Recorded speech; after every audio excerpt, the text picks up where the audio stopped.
का पाठ किया गया।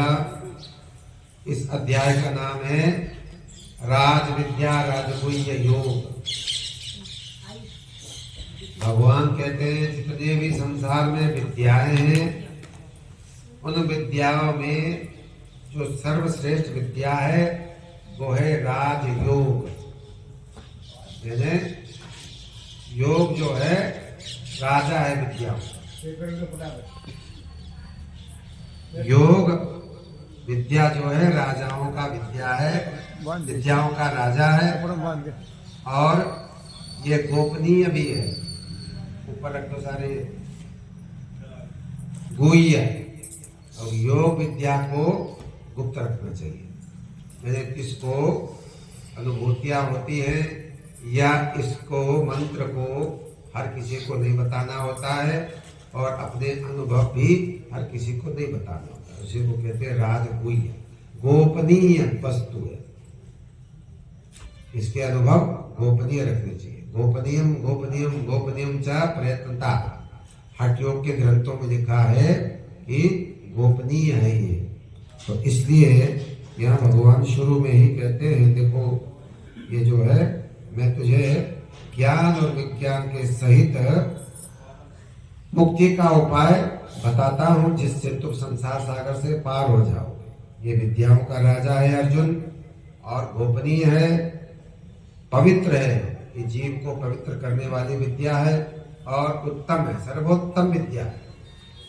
और इसको हम अपने जीवन में जीते जी इसका अनुभव कर सकते हैं, इसका फल प्राप्त कर सकते हैं। इसको कहते हैं प्रत्यक्ष अवगमम। यानी आप इस विद्या का आचरण करो, इसको अपने जीवन में उतारो और आप इसी जीवन में इसका लाभ ले लें। जैसे कुछ क्रियाएं यौगिक होती है उसका तो तुरंत मिलता है, लेकिन ध्यान समाधि का थोड़ा देर से मिलता है।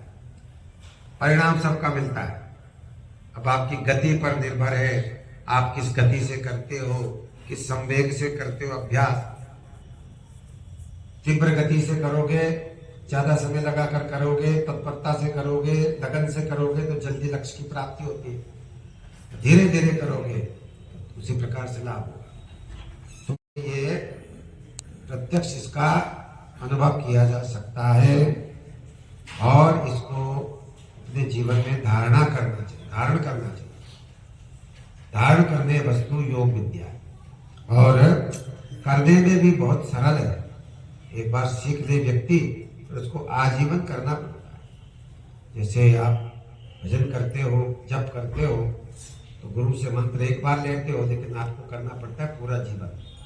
उसको ठीक प्रकार से करेंगे तो उसका फल हमें मिलने लगता है। उसी को कहते हैं सुसुखम कर्तुम।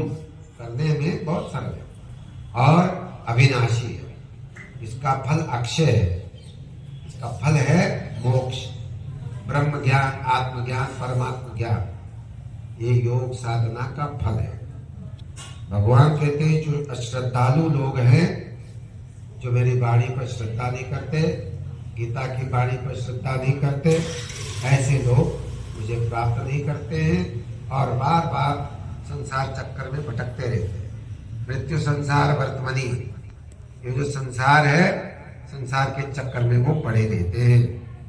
इस प्रकार से भगवान कहते हैं ऐसे लोग मुझे प्राप्त नहीं कर सकते।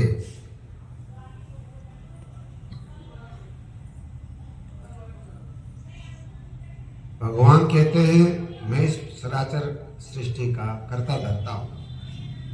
मायाध्यक्षेण प्रकृति सूयते सचराचरम। सचराचर जगत का मैं उत्पत्ति करता हूं।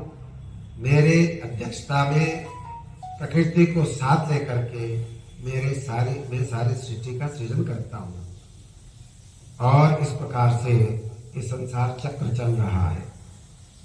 जो मूढ़ बुद्धि के लोग हैं, जो मेरी निंदा करते हैं, मुझे समझते नहीं हैं, वो मेरे इस लीला को, मेरे इस महत्व को, मेरी इस महत्ता को, ताकत को नहीं जानते।